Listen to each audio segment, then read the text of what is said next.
સુરત મૈદરપુરા પોલીસે આત્મહત્યા કરતા જતા યુવકને બચાવી માનવતા મહેકાવી છે। આત્મહત્યા કરવા જતા યુવકની સુપરવાઇઝરે છેલ્લા 3 મહિનાથી પગાર આપ્યો ન હતો, જેથી યુવકની આર્થિક પરિસ્થિતિ ખૂબ જ ખરાબ હતી। જે કંપનીના સુપરવાઇઝર પાસે પગારની અબરનબર માંગણી કરતો હતો, પરંતુ કંપની તરફથી પેમેન્ટ આપવામાં આવતો ન હતો, પરંતુ પગાર મળેલ ન હોય, જેથી દવાની દુકાનમાંથી જંતુનાશક ઝેરી દવા પીવાના ઈરાદેથી ખરીદ્યું હતું। મૈદરપુરા પોલીસે આત્મહત્યા કરવા જતા યુવકને બચાવી માનવતા મહેકાવી।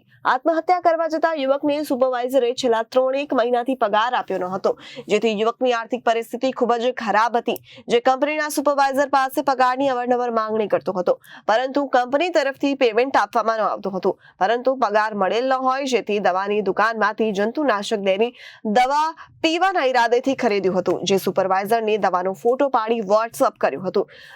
જે જોઈને સુપરવાઇઝરે તેઓને ફોન કરતા તેમનો ફોન સ્વિચ ઓફ આવ્યો, જેથી સુપરવાઇઝરે તાત્કાલિક મૈદરપુરા પોલીસ સ્ટેશન પહોંચી અને સમગ્ર બાબતે પોલીસને જણાવ્યું। જે મામલે મૈદરપુરા પોલીસે ગણતરીના કલાકોમાં યુવકને સીખી પોલીસ સ્ટેશનમાં લાવવામાં આવ્યો હતો।